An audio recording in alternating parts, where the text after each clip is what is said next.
Hello everyone and welcome to a new session on Aloysius Academia. In today's session we will learn about cholera.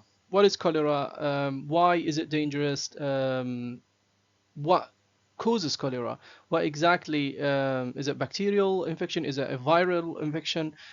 So we will learn all these things about it. And please be aware that this video is going to be an introductory video to cholera. And there is going to be another video in which we will dive into a lot more details about the toxin that cholera releases and how the toxin would result in misses up the cell and results in all the symptoms the patient have. So that's mainly an introductory video, and keep an eye for the next video. And again, as always, please, if you feel that you need to learn more keywords that are specific for cholera topic, double check my revision booklets. The website is on in my bio, and it will help you prepare for the exam by learning exactly the keywords that were used in the past 11 years in the exams, and just learning them will prepare you for the exam. So let's start. Okay, so let's start with having a look at the big story, the whole mechanism of how someone could get cholera. So mainly, the main transmission way of getting cholera is through drinking contaminated water or eating food that is washed or with like contaminated water. But contaminated with what? So that's the question that we need to ask. So if you the water that is contaminated with the cholera bacterium, which is specifically known as the Vibrio cholerae. So Vibrio cholerae is the name of the bacterium that causes cholera. Okay, so do not confuse this cholera, which is the name of the disease, to Vibrio cholerae, which is the name of the bacterium that causes the disease. So if you have a water that is contaminated with the Vibrio cholerae, what happens is that the patient will drink the water, the contaminated water, and then the Vibrio cholerae will reach to the small intestine there, and then they will start release their toxins. Their toxins will have an effect on epithelial cells, and we will learn in later on how do they affect the cells. But for now, you just need to learn that once the Vibrio cholerae are in the small intestine, they will start releasing toxins. So what the toxin basically do is that it increases the release or the movement of chloride ions from the cells, which are epithelial cells that forms the lining of the small intestine. Okay, so they will all the chloride ions will be moving from the cells to the intestinal lumen. So the hollow place here in the middle, it's called the lumen. Okay, so that's intestinal lumen, and you need to learn this term because we're going to use it a lot through the video. So that's intestinal lumen, and these are epithelial cells that are that line the intestinal walls. Okay, so chloride ions enters the intestinal lumen, and what that lead to, it will result in the water also moving into the lumen. Okay, we will explain later on where does this water come from, but it's mainly from areas like the blood or maybe tissue fluid. So the water moves from those places into the intestinal lumen. Once you have a lot of water in the intestinal lumen, this will result in watery diarrhea. Okay, making all the content of the lumen becoming very watery. And since the patient will be suffering from diarrhea, this might lead to dehydration if they are losing a lot of water through the diarrhea. So one of the quickest way to try to replace all this water that the patient loses is to use oral redehydration solutions. And the main function of ORS are is to restore water and electrolytes. We will learn later on what electrolytes are basically are, but they are mainly ions that are lost with the water when the patient is suffering from diarrhea. So what is cholera? So again, you need to make the distinction between cholera and the cholerae, Vibrio cholerae. So but cholera is the name of the disease. Vibrio cholerae is the bacterium that causes the disease. So cholera generally is an intestinal infection. Okay, so it's a bacterium that affects the small intestine, and WHO describes it as an acute diarrheal disease. And when we say acute here, it just means that it develops very quickly. That's what acute mean here. So these are the two main features that describes cholera. It's caused by food or water that are contaminated with Vibrio cholerae. So that's what Vibrio cholerae under the microscope would look like, similar to that, something similar to that. They have the flagellum and they have a body of something like that. So what are the main features of someone having cholera? So the main features is, or the main symptoms are sudden watery diarrhea, vomiting also may occur, rapid loss of water and electrolytes, okay, and this could result in severe dehydration in serious cases, but that's a minority, okay. Not all cases would reach to that high level, dangerous level. So why could cholera become life-threatening? The first thing that makes cholera very serious and dangerous is the dehydration. So if the patient keeps losing a lot of large volume of waters and a lot of ions like sodium ions, chloride ions, potassium ions, they keep losing them through having the diarrhea, and at the same time they are not getting enough ORS, or the oral rehydration solutions. If they're not getting enough of that, then all the lost water and electrolytes will not be replaced. And that, in minority of patients, would lead to a life-threatening dehydration, and the patient might die in that condition. So these are general information that you need to keep aware of, and will prepare you now for more detailed explanations. So now that we have learned what's cholera and what are the symptoms of cholera, so let's have a look now, a deeper look at Vibrio cholerae, the bacterium that causes cholera. So what is Vibrio cholerae? So Vibrio cholerae is a bacterium, so it's not a virus, okay, it's not a parasite, it's a bacterium, and it's considered to be a prokaryote, which means one of the main features of prokaryotes is that they do not have membrane-bound nucleus, unlike eukaryotic cells, like our cells, or for example, animal cells and things like, and eukaryotic cells. They have a membrane-bound nucleus. I have a whole video on eukaryotic cells, so please watch it to understand the main difference between prokaryote and eukaryotic cells. Also, Vibrio cholerae is a single-cell organism. They are usually or naturally found in aquatic environments.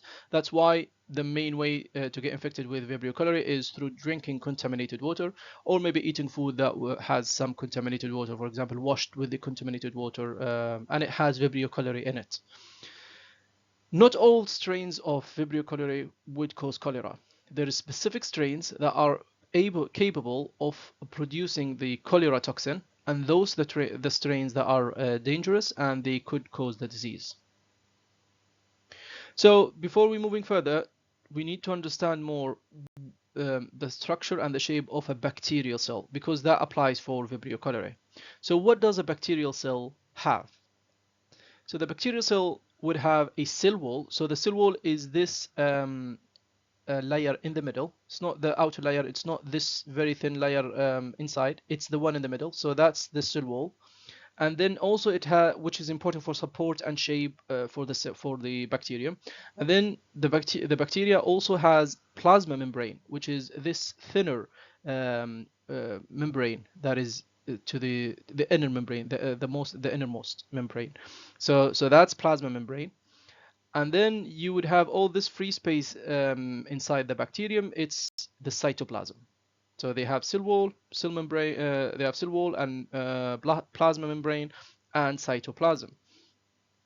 They also have circular DNA. So unlike eukaryotic cells, which have linear DNA, and they are found within a nuclear envelope, or they are membrane bound, in bacteria the DNA is circular and it's found moving freely in the cytoplasm. So it's not membrane bound, it's not surrounded by a membrane.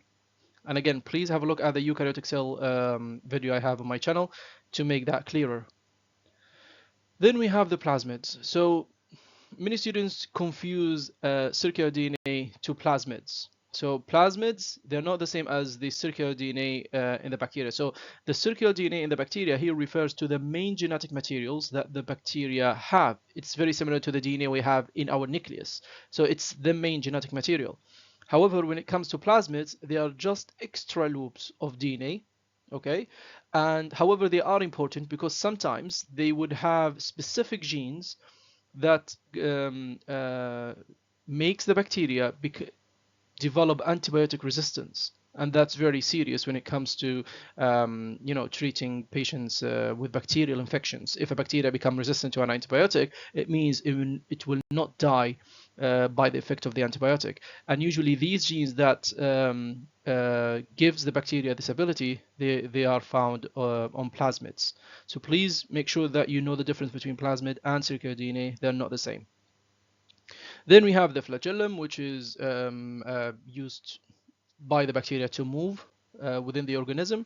And then you have the capsule. So the capsule is this very outer most wall, and it's very important to protect the cell from the whatever outside the bacterium. So these are the main things that you need to learn about the structure of a bacterial cell, and this will help you to understand how Vibrio cholera affects the body. So now we will have a look at what route exactly is used by the Vibrio cholerae to infect people. Before we do that, please, if you find this video helpful, support the channel through liking, commenting, subscribing. This will help me a lot and encourage me to upload more helpful video. Thank you. So the main route for that cholera uses to spread between people is the fecal oral route. So what do we mean with the fecal oral route? So let's have this person. So we have a patient or a person that is infected with Vibrio cholerae, okay? And that person, again, as we mentioned before, they would start showing symptoms of diarrhea, okay? That feces or the diarrhea of that patient would contain Vibrio cholerae, okay? Because that patient is infected with Vibrio cholerae. It reached it from a contaminated water, or maybe ate a food that was prepared with contaminated water, something like that. So somehow that patient, they got the cholera, and now when they go to the toilet and they have the diarrhea, their feces would have Vibrio cholerae. So if that feces contaminates a pond or a water tank, or maybe your hands, if the patient's hands, so if the patient didn't clean their hands very good or in a very clear way after using the bathroom and after having a diarrhea, this can lead to that patient spreading the bacterium through their hands. If that patient then, for example, cooked some food, and then the water from which that food prepared was contaminated with the bacterium that was in their hand, then that would result in the bacteria reaching to that water, and then contaminated water will be allowing the bacteria to move to the mouth of the patient. Okay, so that's the route. No matter how exactly it gets to the mouth of the patient, but it will start from a fecal route. So somewhere there was, for example, maybe the feces was in a small pond, and the patient drank from that pond that was contaminated with Vibrio cholerae, and that way the patient would get the bacteria. And once the bacteria, again, it's in the lumen, it will do all what we talked about, which is causing chloride ions to enter the lumen, and the water moves into the intestinal lumen. So WHO identifies preventions and controls of cholera as the need for very precise surveillance of water. So they need to make sure that the water, especially drinkable water, that it's clean and it's free of the bacterium. Sanitation and hygiene is very important. Again, washing hands, because that is one of the ways. If you have the bacteria on your hands, and then your hands touch some water that you drank or you used to cook the food, then you might transmit allow the bacteria to get to somebody's else mouth. Community engagements and awareness of how Vibrio cholerae transmits, and what does it do, what are the symptoms, for people to be aware of it. Also being able to have treatment access. One of them is the ORS, which are the oral rehydration solutions. They are very important to allow the patient to replace everything lost from water and electrolytes. Also, trying to spread the oral cholera vaccination campaigns, which might help to prevent the spread of cholera in the community. So after knowing all that, maybe think of this question. Why might flooding increase cholera risk? So that's an interesting question. You might get this question in the exam. It's a reasoning question. It's thinking of how cholera might spread from one place to the other. And the main answer for that is that flooding might result in clean water supplies getting contaminated with sewage water. Okay, so if sewage water enters clean water supplies, then the Vibrio cholerae would enter would infect that clean water, and then the patient would drink it, and the whole cycle starts. And now we get to the last bit of that video, okay, which is please remember that this video is an introductory video. It introduces you to cholera and the Vibrio cholerae. And in the next video, we will go into a lot more details to learn about the toxin and how the toxin affect the cell, and how all the symptoms starts or caused by the cholera toxin. So for now, please remember that cholera mainly affects small intestine. What happens is that you would have the intestinal lumen, the bacteria, Vibrio cholerae will enter the intestinal lumen, and once they are inside in the lumen, they will start interacting with the epithelial cells that are in the lining of the lumen. So this lining, this wall, is made up of the epithelial cells, these epithelial cells, and the Vibrio cholerae will interact with these cells, and they will have their toxin will be interacting with the plasma membrane of each of these cells, resulting, as we explained earlier, about how the chloride ions will enter the lumen, and this will be followed by the water entering the lumen. We will explain all that in more details in the next video, but for now, this is just a closing statement and introducing you to the next video, is that you need to be aware of the cell membrane. Okay, what does the plasma membrane have? It has things like protein channels, surface proteins, things like phospholipid. So we will understand in the next video how exactly all of these things facilitate the cholera bacterial infection, and how cholera toxin uses it to then see the symptoms in the patient. I want you to know that when you look at this membrane, always this bit is the small intestine lumen. In our case, of course, so this is the outside of the cell. In our example here, it's going to be the small intestinal lumen, and then you will have the intracellular space there, which is the inside of the cell. I hope you found this video very helpful. Please keep an eye on the channel to learn about the toxin of cholera, and by that you would know everything that you need to know for the exam for cholera topic. Thank you, and see you in the new video.